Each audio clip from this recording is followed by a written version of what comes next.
महाराष्ट्र राज्याचे शिक्षण मंत्री दादा भुसे आता माझ्याकडे येऊन गेले. त्यांची भूमिका त्यांनी सांगण्याचा प्रयत्न केला. जी संपूर्ण भूमिका मी पूर्णपणे फेटाळून लावली आणि आम्हाला ते मान्य नाही म्हणून सांगितलं. कोणत्याही प्रकारे ते जे काही दाखले देत होते त्याच्यामध्ये देखील खरं तर 5वी पासून नंतरच या सगळ्या गोष्टींचा तिसऱ्या भाषेचा किंवा ऑप्शनल भाषांचा विषय येतो. त्यांनी हेही मान्य केलं की राष्ट्रीय शिक्षण धोरण जे आहे त्याच्यामध्ये देखील अशा प्रकारची कुठचीही गोष्ट समावेश केलेला नाहीये. त्यांनी ते राज्यांवरती टाकलेली गोष्ट आहे आणि राज्यांवरती टाकलं असताना हे का करतायत किंवा ह्यांना का करायचंय मी हे अजून अनाकलनीय आहे. मी हेही सांगितलं की म्हटलं ते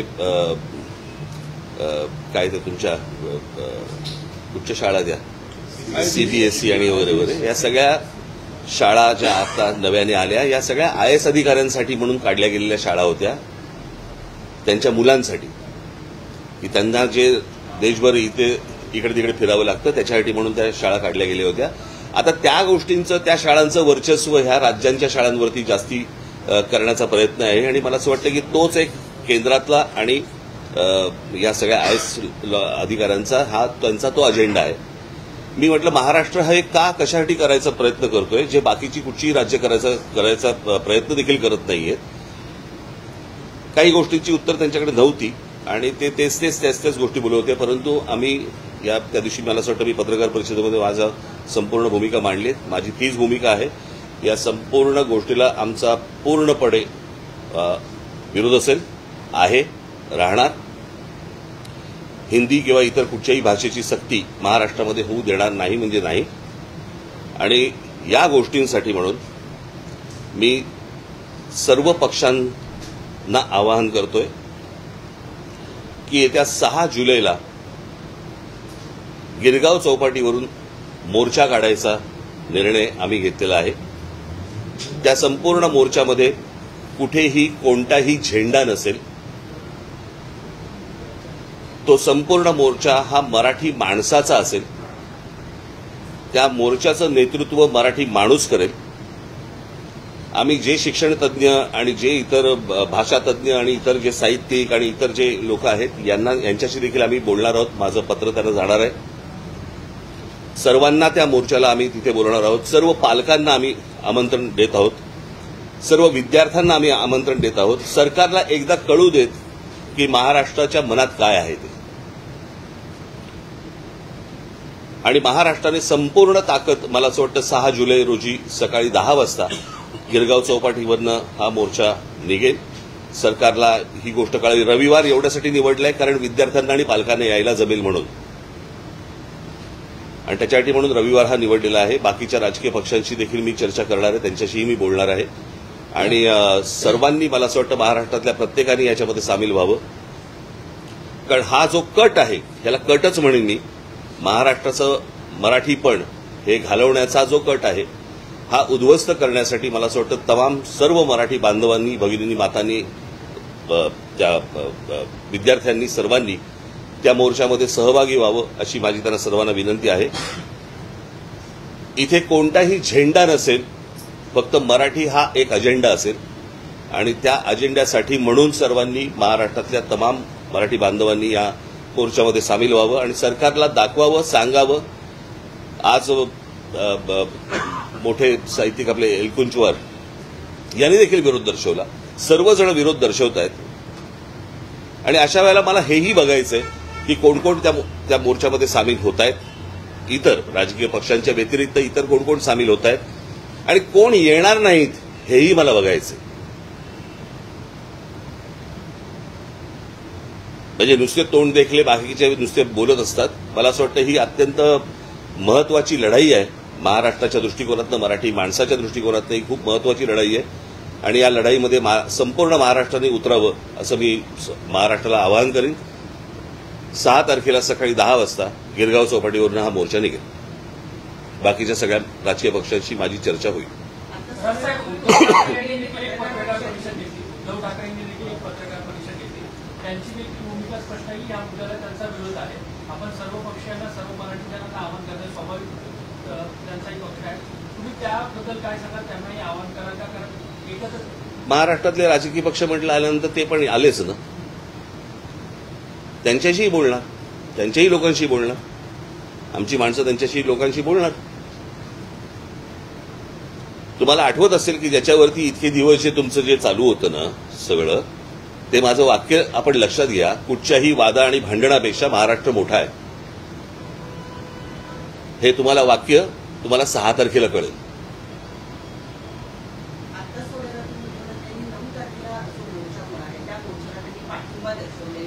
मला असं वाटतं आम्ही बोलू ना, त्या विषयावरती बोलू. रविवार एवढ्यासाठी आहे, सगळ्यांना येणं सोपं जातं आणि सरकारला महाराष्ट्राची ताकदही दिसायला सोपी जाते. मी सहज काही 6 तारीख अशीच काही गंमत म्हणून निवडली नाहीये. रविवार आहे, शाळा बंद असतात, विद्यार्थ्यांना यायला शक्य होतं, पालकांना यायला शक्य होतं, इतर सगळ्यांनाच येणं शक्य होतं आणि म्हणून तो रविवार निवडलेला आहे. मला असं वाटतं आपण तेच बोलतोय. साहेब, स्वरूप काय असणार आहे? कारण यापूर्वी तर तुम्ही आझाद मैदानपर्यंत एक मोर्चा पायी काढलेला होता. गिरगावपासून आपण कसा मोर्चा निघणार आहे, कुठे जाणार आहे? मंत्रालय असेल, आझाद मैदान. आझाद मैदान. तुम्ही एक वाक्य आता बोललात की जे येणार आहे तेही मला बघायचं आहे, जे येणार नाहीये त्यांनाही मला बघायचं आहे. याचा थोडासा तुम्ही कोणाला इशारा देऊ पाहताय? काय सांगण्याचं तात्पर्य आहे? नाही, अनेक लोक ज्यावेळेला इतर तुमच्या माध्यमातून मराठी या विषयावरती बोलत असतात, कळलं का, पण ऐन मोक्याच्या वेळेला येत नाहीत, अशी लोक मला बघायची आहेत ना. मग त्याच्यामध्ये अनेक कलावंत पण असतील. कलावंतांचा मुद्दा आहे म्हणून माध्यमातून, सोशल माध्यमातून तो जनमानसामध्ये काही कलाकार व्यक्त होतात, काही साहित्यिक व्यक्त होतात. पण ज्या पद्धतीने महाराष्ट्रात या सगळ्या मुद्द्यावर कलाकार, साहित्यिक व्यक्त व्हायला होतील. मला असं वाटतं माझं बोलणं झाल्यावरती होतील. आषाढी एकादशी पण आहे, काही विशेष विठ्ठलाला साकडं घालू, सरकारला सुबुद्धी देऊ.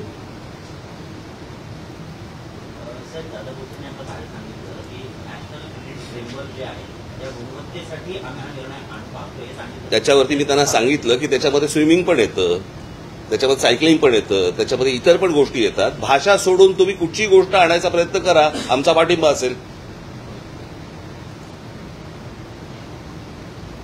जर त्या वयामध्ये मुलं जर समजा स्विमिंग शिकली किंवा इतर ऍक्टिव्हिटीज जर समजा ते शिकले तर चांगली गोष्ट नाही का?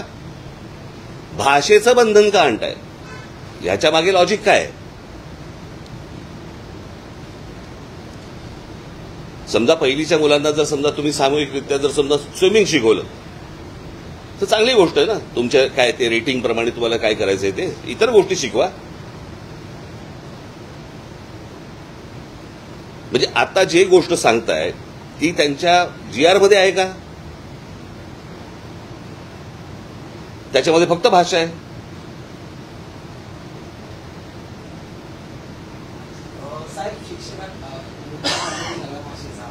भेटलो ना आता इथे.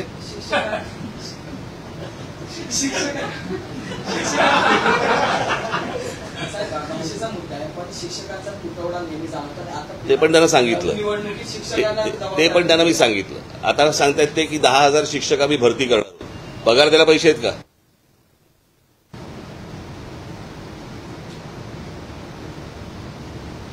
आता जवळपास 90,000 कोटीची कॉन्ट्रॅक्ट ज्यांना दिलेली आहे ते कॉन्ट्रॅक्टर बोंबलतात की आम्हाला अजून पैसे नाही दिले. मला कळलं नाही की ज्या वेळेला महाराष्ट्रामध्ये एवढे प्रश्न आहेत, इतके विविध प्रकारचे प्रश्न आहेत, आपल्याकडे पूल पडतायत, आपल्याकडे अजून चांगले रस्ते होत नाहीयेत, अनेक गोष्टी आहेत, शिक्षणामधल्या अनेक गोष्टी आहेत, ह्या सगळ्या सोडून आपण भाषेवरती काय येतोय? मी मगाशी यांच्याशी बोलताना असं म्हटलं की कुठची तरी मोठी गोष्ट ही लपवण्यासाठी म्हणून दुसरीकडे लक्ष वेधण्याचा प्रयत्न होतोय की काय, असा संशय यावा अशी परिस्थिती आहे. मला काय राज्यामध्ये चालू आहे मला काही कल्पना नाही. मला हे माझ्याकडे आता इथे कागद आलाय.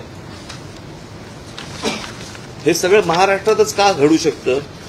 JNPT मध्ये भरती आहे आणि त्या JNPT मध्ये भरती असताना त्याचे इंटरव्ह्यूज हे अदानी पोर्टला चालू आहेत.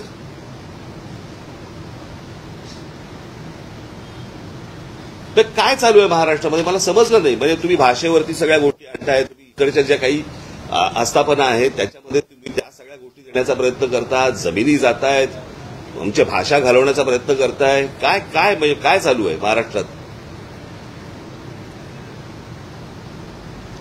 आणि हे जे अनेक जे विषय आहेत महाराष्ट्राशी संबंधित, मला असं वाटतं की त्या सगळ्या गोष्टींचा एक सामूहिक त्याला विरोध, कळलं का, खास करून हिंदीला, खास करून हे भाषेच्या सक्तीला, याच्यासाठी म्हणून तो 6 तारखेचा मोर्चा आहे. मी बाकीच्या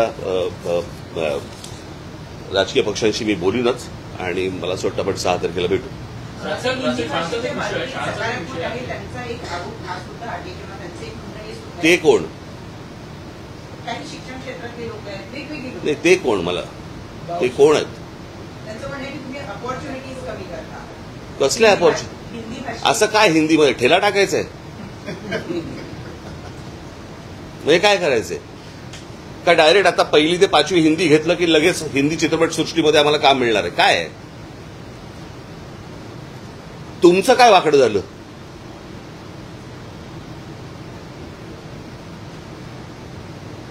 पाचवी नंतर हिंदी आणि संस्कृत हे ऑप्शनल भाषा होत्या ना. याच्यात आजपर्यंत सगळ्या शिक्षण पद्धती सगळेच जण त्याच्यातच तयार झाले ना. मग अनेक लोक डॉक्टर झाले, इंजिनियर झाले, शिक्षक झाले, वेगवेगळ्या क्षेत्रामध्ये. महाराष्ट्र मोठा आहे, पहिल्यापासून मोठा आहे, याच शिक्षण पद्धतीमध्ये मोठा आहे ना हो. मग असा काय साक्षात्कार झाला बाकीच्यांना की ज्याच्यातनं तुम्ही महाराष्ट्रावरती ही गोष्ट आणताय?